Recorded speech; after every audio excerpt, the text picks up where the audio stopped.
Good evening friends. आज हम लोग एक्टिव पैसिव का इंट्रोगेटिव सेंटेंस पढ़ेंगे। दोस्तों, इंट्रोगेटिव सेंटेंस बिल्कुल असर्टिव सेंटेंस की तरह ही होता है, क्योंकि असर्टिव के ही सारे रूल्स इंट्रोगेटिव में फॉलो करने होते हैं। जैसा हम लोगों ने टेंस में पढ़ा था कि इंट्रोगेटिव सेंटेंस में अफर्मेटिव के ही रूल्स या नेगेटिव के ही रूल्स लगाने होते हैं। ठीक है, केवल हेल्पिंग वर्ब को सब्जेक्ट के आगे लाना होता है। ठीक है ना, इसमें अलग से कोई रूल नहीं है। हाँ, हु के लिए रूल है कि अगर सेंटेंस में हु आया है तो उस कंडीशन में पैसिव वॉइस बनाते समय हु को बाय हुम में बदल देते हैं। ठीक है, हु को बाय हुम में बदल दिया जाता है। ठीक है ना, बाकी और कोई इसमें एक्स्ट्रा रूल नहीं है। बाकी सारे रूल वही हैं जैसा अब तक हम लोगों ने पढ़ा। कल हम लोगों ने एक्टिव पैसिव का असर्टिव सेंटेंस पढ़ा था, जिसमें हम लोगों ने रूल्स पढ़े थे। एक बार और आपको बता दूं, रिवाइज करा दूं। उसमें हमने आपको ट्रिक बताया था टेंस के अकॉर्डिंग ही हेल्पिंग वर्ब लगाई जाती है। दोस्तों, हेल्पिंग वर्ब का बहुत बड़ा रोल होता है पैसिव वॉइस में, क्योंकि बिना हेल्पिंग वर्ब के कोई भी पैसिव नहीं बनता। ठीक है, तो यहाँ भी इंट्रोगेटिव सेंटेंस में भी हमें जो हेल्पिंग वर्ब्स होती हैं उन्हीं से इंट्रोगेटिव सेंटेंस पैसिव में बनाने हैं। ठीक है, मैं एक बार रिवाइज करा देता हूँ, अगर आपको भूल गया हो तो एक बार देख लें। अगर वर्ब की फर्स्ट फॉर्म में यस या यस आई है तो पैसिव वॉइस में सहायक क्रिया इज एम आर लगाई जाती है। डू या डज आया है तो भी इज एम आर लगाई जाती है, क्योंकि ये दोनों ही प्रेजेंट इंडेफिनिट टेंस के हैं। ठीक है, अगर इज एम आर और I N G form verb की आई है तो उसमें इज एम आर तो रहेगा ही, तो हम इसमें बीइंग जोड़ देते हैं। ठीक है, इस कंडीशन में is am are plus I N G form of verb अगर पहले से यानी प्रेजेंट कंटिन्यूअस का टेंस है एक्टिव वॉइस में, तो पैसिव में helping verb is am are को आगे लाते हैं और उसमें सब्जेक्ट के बाद बीइंग जोड़ देते हैं। हैज़ या हैव आया है तो पैसिव में इसमें बीन जोड़ देते हैं, यानी हैज़ है तो हैज़ बीन, हैव है तो have been. Present perfect continuous में कोई पैसिव नहीं बनता, क्योंकि इनमें has been have been already दिए होते हैं। सेकेंड फॉर्म ऑफ वर्ब आई है, यानी पास्ट इंडेफिनिट टेंस का वाक्य है या डिड आया है, तो उस कंडीशन में हम हेल्पिंग वर्ब वाज या वर लगाते हैं। ठीक है ना, डिड आया है तो भी वाज या वर का प्रयोग किया जाता है। अगर वाज या वर पहले से ऑलरेडी दिए हों, यानी पास्ट कंटिन्यूअस टेंस का सेंटेंस है, वाज या वर और प्लस वर्ब की फर्स्ट फॉर्म में आईएनजी, तो हम वाज या वर में बीइंग जोड़ देते हैं, यानी वाज है तो वाज बीइंग, वर है तो वर बीइंग। ठीक है, अगर हैड आया हुआ है यानी पास्ट परफेक्ट टेंस का सेंटेंस है तो हैड में बीन जोड़ देते हैं, यानी हैड बीन। ठीक है पास्ट परफेक्ट कंटिन्यूअस टेंस में कोई मतलब उनका पैसिव पॉसिबल नहीं है, क्योंकि हैड बीन पहले से ही उनमें दिया होता है, उनका पैसिव नहीं बनता। दोस्तों, फ्यूचर टेंस में विल या सैल आया है तो इसमें बी जोड़ देते हैं, यानी विल है तो विल बी, सैल है तो सैल बी। और अगर विल हैव या सैल हैव आया है यानी फ्यूचर परफेक्ट टेंस है तो उसमें बीन जोड़ देते हैं, यानी विल हैव है तो will have been, shall have है तो shall have been. Future continuous tense और फ्यूचर परफेक्ट कंटिन्यूअस टेंस में कोई पैसिव में कोई पैसिव नहीं पॉसिबल है, पैसिव नहीं बनता, क्योंकि फ्यूचर कंटिन्यूअस में विल बी सैल बी पहले से दिए होते हैं। फ्यूचर परफेक्ट कंटिन्यूअस में will have been shall have been पहले से दिए होते हैं, इसलिए इन दोनों का पैसिव बनाना पॉसिबल नहीं है। ठीक है, ये हो गया आपका एक्टिव से पैसिव बनाने का जो टेंस वाइज रूल है, जो हेल्पिंग वर्ब लगानी है वो हमने एक बार रिवाइज करा दिया। अब हम लोग एक्सरसाइज करते हैं, क्योंकि इसमें अलग से कोई रूल नहीं है, हमें केवल इसके हेल्पिंग वर्ब पे ध्यान देना है, और इंट्रोगेटिव सेंटेंस है तो इतना ध्यान रखना है कि सहायक क्रिया हमेशा सब्जेक्ट के पहले आएगी। ठीक है, आइए बनाते हैं। Does he open the door, does ये प्रेजेंट इंडेफिनिट टेंस है, डू या डज आने पर हम क्या लगाते हैं, helping verb is am are. ठीक है, तो सबसे पहले मैं आपको एक ट्रिक बताता हूँ कि इससे आप एक्टिव से पैसिव वाइज इंट्रोगेटिव सेंटेंस का बहुत ही आसानी से कर लेंगे। ठीक है ना, अभी केवल आप अब ये हेल्पिंग वर्ब को फिलहाल आप छोड़ दीजिए, इसे आप अभी मत पढ़िए। आप इस हेल्पिंग वर्ब को छोड़ करके बाकी सेंटेंस को पढ़िए। क्या बचा, ही ओपन द डोर। ठीक है, और 10 से ये हमको पता चल गया कि यह जो सेंटेंस है यह प्रेजेंट इंडेफिनिट का है। ठीक है, इसे आप एक बार ही ओपन द डोर को पैसिव में कन्वर्ट कर लीजिए, केवल इतने को, क्योंकि ये अब डज को अगर हम छुपा दें तो ये हमारा sentence he open the door ये एक तरह से असर्टिव सेंटेंस है।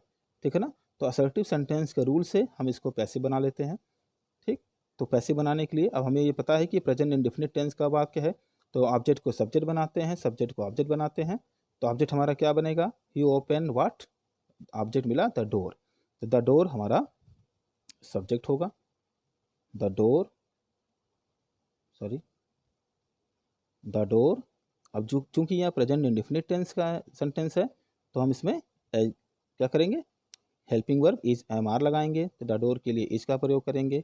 द डोर इज वर्ब की थर्ड फॉर्म ओपेंड, ठीक है।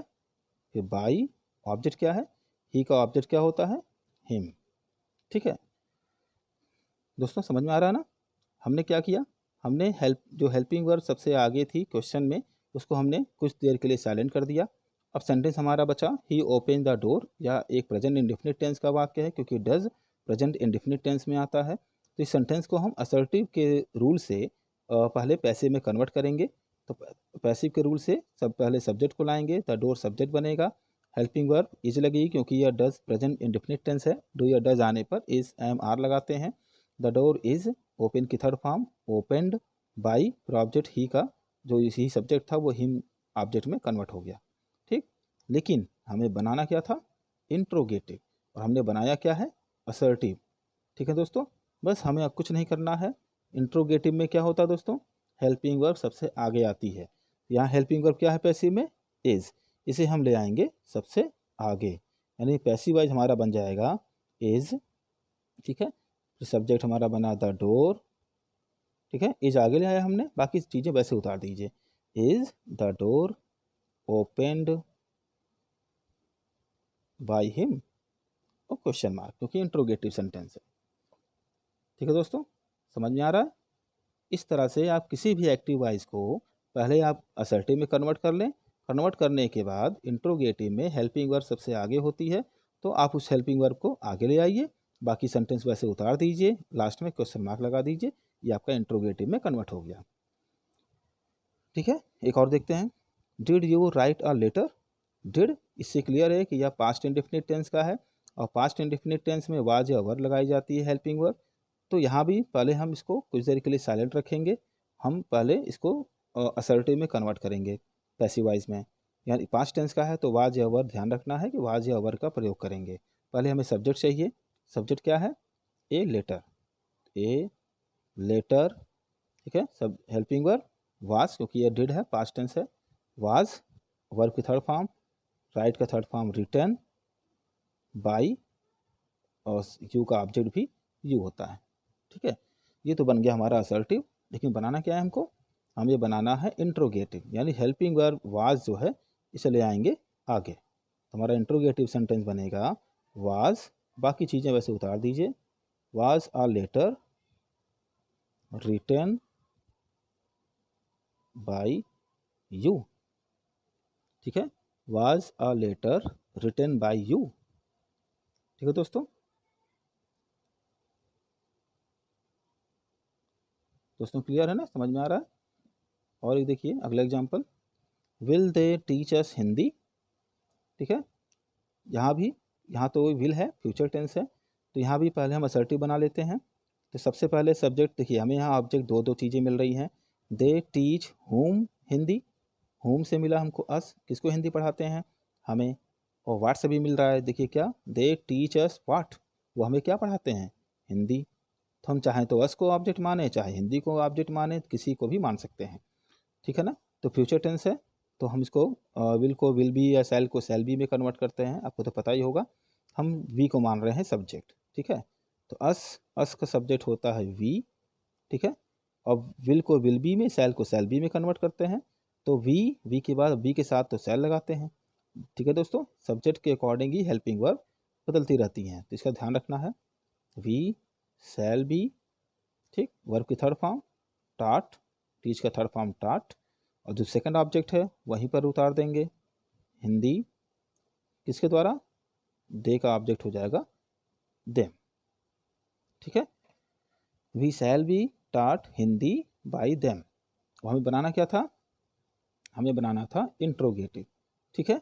तो हम क्या करेंगे, इस हेल्पिंग वर्ब को सबसे आगे ले आएंगे, ठीक, यानी शैल आगे आ गया, ठीक है, केवल शैल, बी नहीं दोस्तों, बी को वहीं रखना है, ठीक, केवल शैल आगे आएगा क्योंकि मैंने इंट्रोगेटिव में आपको बताया है कि केवल हेल्पिंग वर्ब जो टेंस की हेल्पिंग वर्ब होती हैं वही आगे आती हैं। शैल वी और बी जहाँ था वहीं रहेगा, शैल वी बी, बाकी चीज़ें वैसे उतार दीजिए। टाट हिंदी बाई देम, इंट्रोगेटिव है, क्वेश्चन मार्क। ठीक है, तो आइए अब हम लोग आगे बढ़ते हैं। Has Ramu cleaned the room, has है, हैज़ आने पर पैसिव में बीन जोड़ते हैं, हैज़ का हैज़ बीन, हैव का हैव बीन। ठीक है, अब मैं इसको डायरेक्ट बनाने की कोशिश करता हूँ क्योंकि अब आपको काफ़ी चीज़ें क्लियर हो गई होंगी। तो क्योंकि हैज़ हैव के बाद सब्जेक्ट आएगा, सब्जेक्ट के बाद ही हम कुछ जोड़ सकते हैं इंट्रोगेटिव में। तो हैज़, हाँ सब्जेक्ट क्या बनेगा, the room, has the room been. ठीक है दोस्तों, मैंने डायरेक्ट किया, कैसे, अब इसको हम असर्टिव में अगर बनाते तो हमारा पैसिव वॉइस क्या बनता, the room has been cleaned by Ramu. ठीक है ना, the room has been cleaned by Ramu. तो हैज़ बीन में से हैज़ को हमने आगे कर दिया, बीन वही है सब्जेक्ट के बाद। ठीक है, has the room been cleaned, ठीक है, बाई किसके द्वारा, रामू। हो गया हमारा interrogative sentence, has the room been cleaned by Ramu. ठीक है, अब अगला देखते हैं, had the children eaten food. यहाँ भी ऐसे ही करते हैं, हैड के साथ बीन जोड़ते हैं तो हैड बीन होता है। इसको अगर हम पैसिव में कन्वर्ट करें असर्टिव सेंटेंस में तो हमारा पैसिव वॉइस बनेगा, food had been eaten by the children. ठीक है, तो हैड को हम आगे ले आएंगे, हैड और सब्जेक्ट क्या बनेगा, फूड, सब्जेक्ट के बाद बीन। ठीक है, बीन को तो हम हटा नहीं सकते, बीन तो पैसिव में लगानी है। हैड फूड बीन, वर्ब की थर्ड फॉर्म, ईटन बाई किसके द्वारा, द चिल्ड्रन। ठीक है, had food been eaten by the children. ठीक है दोस्तों, अगला देखते हैं, is she making a chair, is she making a chair. देखिए इज आया हुआ है, इज एम आर आने पर हम क्या करते हैं, उसमें बीइंग जोड़ देते हैं, यानी is being, am being, are being. ठीक है, तो इसको अगर हम पैसिव में कन्वर्ट करें असर्टिव में तो क्या बनेगा sentence, a chair is being made by her. ठीक है, a chair is being made by her. तो इज बीइंग में से इज को आगे ले आएंगे और सब्जेक्ट क्या बनेगा, अ चेयर, ऑब्जेक्ट को सब्जेक्ट बनाते हैं, अ चेयर बीइंग। ठीक है, मेक की third form made, make made made होता है, is a chair being made by, सी का ऑब्जेक्ट क्या होता है, her, is a chair being made by हर।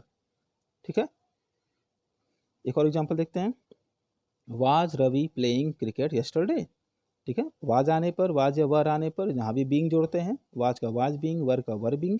अब इसको अगर हम असर्टिव में कन्वर्ट करें, सब्जेक्ट क्या बनेगा हमारा, cricket was being played by Ravi yesterday. तो वाज बीइंग में से वाज को आगे ले आएंगे। ठीक है, सब्जेक्ट क्या बनेगा, क्रिकेट बीइंग, बीइंग तो रहेगा ही, वाज क्रिकेट बीइंग, फिर वर्ब की third form, played by, subject Ravi था, ऑब्जेक्ट हो गया, और यस्टरडे जहाँ था वहाँ पर उसे उतार देंगे, question mark. Was cricket being played by Ravi yesterday. ठीक है दोस्तों, समझ में आ गया होगा आपको। इंट्रोगेटिव बनाने के लिए सबसे आसान तरीका मैंने आपको बताया। सबसे पहले इस इंट्रोगेटिव सेंटेंस को जो एक्टिव वॉइस में है उसे असर्टिव में पहले कन्वर्ट कर लें, कन्वर्ट करने के बाद जो हेल्पिंग वर्ब है उसे सबसे आगे ले आइए और उसके बाद बाकी चीज़ों को उसे उतार दीजिए, ये हमारा इंट्रोगेटिव बन गया। ठीक है, बड़े आसानी से बन जाएगा और इससे आपके सेंटेंस में कभी भी कोई भी पैसिव वॉइस में हेल्पिंग वर्ब की कोई मिस्टेक नहीं होगी, क्योंकि अक्सर हेल्पिंग वर्ब में ही ज़्यादा मिस्टेक होती हैं इंट्रोगेटिव सेंटेंस में। ठीक है ना, कभी कोई बीइंग लगाना भूल जाता है, कभी बीन लगाना भूल जाता है, ये गलतियाँ नहीं होंगी। आइए आगे बढ़ते हैं।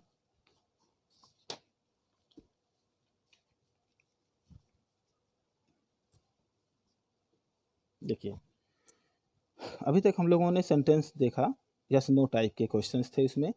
ठीक है, यानी जिनमें क्या शब्द पहले आया होता है सेंटेंस में, तो इसमें हेल्पिंग वर्ब आगे होती है। अब हम लोग देखेंगे क्वेश्चन वर्ड वाले सेंटेंस जिनमें क्वेश्चन वर्ड्स आए होते हैं, तो उनका पैसिव कैसे बनेगा। ठीक है दोस्तों, यहाँ भी हमको सेम वही रूल फॉलो करना है। ठीक है, कोई अलग से नया नियम नहीं है। हाँ, हु के लिए है जो मैंने पीछे बताया था, अभी आगे मैं समझाऊंगा, लेकिन क्वेश्चन वर्ड हु के अलावा और भी दूसरे कोई वर्ड हैं तो सारे रूल्स वही हैं जो हमने पीछे फॉलो किया। ठीक है, इन सबको does Priya sell the book, हम क्वेश्चन वर्ड को कुछ देर के लिए अभी भूल जाते हैं कि यहाँ पर क्वेश्चन वर्ड है, हम उसके आगे से यानी does Priya sell the book इस सेंटेंस को जैसा पीछे बनाया हमने उस तरह से बनाते हैं। डू या डज आने पर helping verb is am are लगती है। ठीक है ना, तो सबसे पहले हम सेंटेंस को पहले पैसे में कन्वर्ट कर लेते हैं, इंट्रोगेटिव में डायरेक्ट बना देते हैं। तो डज आने पर इज एम आर लगेगा अकॉर्डिंग टू सब्जेक्ट, जो कि ऑब्जेक्ट था। तो द बुक के लिए इज लगेगा, तो इज सब्जेक्ट हमारा द बुक बन जाएगा, इज द बुक। ठीक, वर्ब की थर्ड फॉर्म सेल की थर्ड फॉर्म सोल्ड होती है। ठीक है ना, क्योंकि हमारा सेंटेंस क्या बनता है पैसिव में, असर्टिव में, the book is sold by Priya, इसको हमने आगे ले आया, is the book sold by Priya. ठीक है, is the book sold by Priya. और क्वेश्चन वर्ड जो था इसे हमें कुछ नहीं करना है, जैसे है वैसे उतार देना है। ठीक है ना, बड़ा बहुत ही मज़ेदार चीज़, बहुत ही आसान है। ठीक है ना, एक्टिव पैसिव में इंट्रोगेटिव में बच्चे बेवजह डरते हैं, अगर उनको वो ध्यान से पढ़ें, उनके रूल्स याद रखें, ट्रिक्स याद रखें, तो एक्टिव पैसिव से घबराने की कोई ज़रूरत नहीं होगी। बड़े ही मज़ेदार तरीके से आप इसको समझ सकते हैं। ठीक है, यहाँ मैंने कुछ नहीं किया, बस किया क्या है, पहले हमने जो क्वेश्चन वर्ड था उसको मैंने निगलेक्ट कर लिया, मतलब उसको मैंने मान लिया कि ये नहीं है। बाकी does Priya sell the book, इसे मैंने असर्टिव में बनाया, तो क्या सेंटेंस बना, द बुक इज, क्योंकि डज आने पर इज एम आर लगती है, the book is sold by Priya. Interrogative sentence है, तो इसको हम आगे ले आए, तो हमारा सेंटेंस बना is the book sold by Priya. अब चूंकि यह इंट्रोगेटिव है तो क्वेश्चन मार्क लगा दिया हमने, और क्वेश्चन वर्ड को जैसे थे वैसे ही उतार दिया। ठीक, सेंटेंस हो गया, where is the book sold by Priya. ठीक है, अब अगला सेंटेंस देखते हैं, why are you not opening the gate. यहाँ भी वही काम करना, देखिए यहाँ आर पहले से आया हुआ है, तो इज एम आर आने पर हम इसमें बीइंग जोड़ते हैं, इज बीइंग, एम बीइंग या आर बीइंग। तो हम सबसे पहले देखेंगे सब्जेक्ट क्या है हमारा, द गेट। ठीक है, ये ऑब्जेक्ट है, ये सब्जेक्ट बन जाएगा द गेट, और क्वेश्चन वर्ड को वैसे उतार देते हैं, वाई। अब द गेट के लिए हेल्पिंग वर्ब इज लगाई जाएगी, पहले इसको असर्टिव में हम बना लेते हैं, मन में बना लीजिए, चाहे रफ में कहीं आप बना लीजिए। तो हम असर्टिव में अगर बनाते हैं तो सेंटेंस क्या होगा पैसिव का, द गेट इज बीइंग, क्योंकि द गेट सिंगुलर है, इसका प्रयोग होगा और बीइंग जोड़ दिया जाएगा। The gate is being opened, sorry not भी है, तो निगेटिव होने की वजह से हम इसको निगेटिव में कन्वर्ट करेंगे, तो the gate is not being opened by you. ठीक है, तो इज हेल्पिंग वर्ब है, वो आगे आ जाएगा क्योंकि इंट्रोगेटिव सेंटेंस है। तो वाई इज, बाकी वैसे उतार दीजिए, the gate not being, being not मत लिखिएगा दोस्तों, नॉट बीइंग जैसा हम आपको टेंस में समझा चुके हैं। Why is the gate not being opened by you. ठीक है, why is the gate not being opened by you, ये हो गया हमारा इंट्रोगेटिव सेंटेंस का वाई वाला सेंटेंस। अब इसका एग्जांपल देखते हैं, व्हाट हैव यू कंप्लीटेड। दोस्तों व्हाट सब्जेक्ट के स्थान पर लिखा जाता है, तो व्हाट वाले एक्टिव वॉइस को जब पैसे में कन्वर्ट करते हैं तो व्हाट को ही फिर से सब्जेक्ट मान लेते हैं। ठीक है, क्योंकि व्हाट ही सब्जेक्ट का भी काम करता है और ऑब्जेक्ट का भी काम करता है, लेकिन यहाँ इस सेंटेंस में व्हाट हैव यू कंप्लीटेड, यहाँ पर या व्हाट जो है ये ऑब्जेक्ट का काम कर रहा है। ठीक है, क्योंकि यू तो हमारा सब्जेक्ट दिया हुआ है, वर्ब के पहले सब्जेक्ट होता है। देखिए कंप्लीटेड वर्ब है, इसके पहले यू सब्जेक्ट है, यानी सब्जेक्ट गिवन है लेकिन ऑब्जेक्ट गिवन नहीं है, और ये वाट यही ऑब्जेक्ट है, क्योंकि वाट या होम से ही ऑब्जेक्ट मिलता है दोस्तों, याद है ना। तो वाट हमारा ऑब्जेक्ट था, तो इसको सब्जेक्ट बना देंगे वाट। हैव या हैज़ के लिए हम वाट के साथ हैज़ लगाएंगे, और हैव या हैज़ आने पर बीन लगाया जाता है। वाट हैज़ बीन वर्ब की थर्ड फॉर्म कंप्लीटेड। ठीक है, बाय सब्जेक्ट क्या था, यू, ये हमारा हो जाएगा ऑब्जेक्ट। ठीक है, what has been completed by you. ठीक है दोस्तों, अब देखिए जो स्पेशल रूल मैं बता रहा था, जिस पीछे भी मैंने इसका जिक्र किया था, कि हु आने पर हमें हु के स्थान पर बाय हुम लिखना होता है। ठीक है, सबसे पहले बाय हुम लिख देते हैं हु के स्थान पर, बाय हुम। अब बाकी चीज़ों को वैसे ही हम जैसे असर्टिव में चेंज करते थे वैसे ही चेंज करेंगे। तो नॉक्ड पास्ट टेंस है, सेकंड फॉर्म है, यानी वाज या वर का प्रयोग होगा। तो सबसे पहले हेल्पिंग वर्ब वाज, ऑब्जेक्ट है द डोर। दोस्तों द डोर सिंगुलर है, इस नाते मैंने वाज लगाया। अगर कोई यहाँ प्लूरल चीज़ होती तो मैं वर लगाता। तो by whom was the door. ठीक है, फिर वर्ब की थर्ड फॉर्म नॉक्ड और हेल्पिंग सॉरी ये प्रीपोजिशन, इसको जैसे है वैसे रहने देंगे। जैसे कल हमने इसका एक रूल बताया था कि यदि एक्टिव वॉइस में पहले से ही कोई प्रीपोजिशन गिवन हो तो उसे पैसिव वॉइस में हटाया नहीं जाता है। ठीक है, सेंटेंस हमारा बन गया by whom was the door knocked eight. ठीक है, अगला सेंटेंस देखते हैं, how many persons will attend the party. How many persons, ठीक है, तो विल अटेंड द पार्टी। तो देखिए विल अटेंड द पार्टी, तो द पार्टी ये हमारा सब्जेक्ट बनेगा। ठीक है, क्योंकि हाउ मेनी पर्सन्स कि कितने व्यक्तियों के द्वारा पार्टी, कितने व्यक्तियों ने पार्टी अटेंड की। ठीक है, तो पैसिव वाइज अगर हम इसका बनाते हैं तो हमें हाउ मेनी पर्सन्स को सब्जेक्ट मानना होगा और यही हमारा बन जाएगा ऑब्जेक्ट। ठीक है, तो हम यहाँ पर ऑब्जेक्ट सबसे पहले लिखेंगे बाय हुम। जैसे हमने हुम के लिए बाय हुम को पहले लिखा है, ये रूल है। उसी तरह हाउ मेनी हाउ मच वाले सेंटेंस में हाउ मेनी वाले हाउ मेनी पर्सन या हाउ मेनी या हाउ मच जो भी आया हो उसे ही सब्जेक्ट मानेंगे और सब्जेक्ट को ऑब्जेक्ट में बना देते हैं, कन्वर्ट कर देते हैं, उसे सबसे पहले लिखा जाएगा जैसे यहाँ हु के लिए लिखा गया। दोस्तों ये रूल केवल हु या हाउ मेनी हाउ मच वाले या विच या हुज के लिए ही फॉलो करता है। ठीक है, तो बाई हाउ मेनी पर्सन्स, ठीक है, एक तरह से हम ये मान के चलें कि ऑब्जेक्ट को जो बाय हुम लास्ट में लिखा जाता था वो बाय हुम सबसे पहले लिखा गया है। ठीक है, इस तरह के हु वाले सेंटेंस में या हाउ मेनी वाले में भी जो बाय हाउ मेनी पर्सन्स हम लास्ट में लिखते उन्हें पहले लिखा जाता है। ये सेंटेंस को लिखने का तरीका है इस तरह के सेंटेंस को। तो बाय हाउ मेनी पर्सन्स, ठीक है, विल, हमारा सब्जेक्ट द पार्टी है तो द पार्टी, विल या शैल के साथ क्या लगाते हैं दोस्तों, बी, याद है ना। तो will the party be, attend की थर्ड फॉर्म अटेंडेड। ठीक है, by how many persons will the party be attended. ठीक है, तो ऐसा अलग तरह के सेंटेंस ये लग रहे होंगे, लेकिन दोस्तों हु या how many how much which whose, यानी इंट्रोगेटिव के जो तीसरे और चौथे रूल मैंने आपको बताया है हर टेंस में, इनमें से अगर कोई सेंटेंस मिले तो उस कंडीशन में आप ध्यान रखिएगा कि हु को भी सबसे पहले लिखा जाता है बाई को लगाकर बाई हुम, और how many how much which whose में से अगर कोई वर्ड मिला तो उनको भी हम शुरुआत में ही ऑब्जेक्ट के रूप में लिखते हैं लेकिन बाई लगा करके। ठीक है, बाकी चीज़ें वैसे ही चेंज होती हैं जैसे हमने पैसिव में अब तक किया है। ठीक है, तो हाउ मेनी पर्सन्स को हमने ऑब्जेक्ट बना लिया बाई हाउ मेनी पर्सन्स, फिर हेल्पिंग वर्ब विल, फिर सब्जेक्ट हमारा वर्ब के बाद ऑब्जेक्ट है उसी को सब्जेक्ट मानेंगे। ऑब्जेक्ट है द पार्टी, ये सब्जेक्ट बन जाएगा विल द पार्टी, और विल या सेल आने पर इसमें बी जोड़ते हैं, लेकिन सब्जेक्ट के बाद एक इंट्रोगेटिव सेंटेंस है will the party be attended. ठीक है, by how many persons will the party be attended, ये हमारा हो गया क्वेश्चन मार्क। तो इस तरह से इंट्रोगेटिव सेंटेंस एक्टिव से पैसिव वाइज के बनाए जाते हैं। ठीक है दोस्तों, तो आशा करता हूँ कि आपको एक्टिव पैसिव का इंट्रोगेटिव सेंटेंस समझ में आ गया होगा। कुछ लोगों को बहुत ही टफ लगता था, मैंने काफ़ी इजी वे में काफ़ी आसान मेथड में आपको समझाया, बताया, रूल्स भी बताया। तो कोशिश करता हूँ कि आपको समझ में आया होगा, और आशा करता हूँ कि आप इसकी एक्सरसाइज करेंगे और ज़्यादा से ज़्यादा एक्सरसाइज करेंगे ताकि यह टॉपिक और भी क्लियर हो, इंट्रोगेटिव आपके लिए और भी ईजी हो जाए। ठीक है, और चैनल को सब्सक्राइब कर लीजिए जो लोगों ने नहीं किया है, लाइक कर दीजिए। ठीक है, मैं फिर से इसके आगे इंपरेटिव सेंटेंस को लेकर आगे फिर हाजिर होऊंगा। धन्यवाद।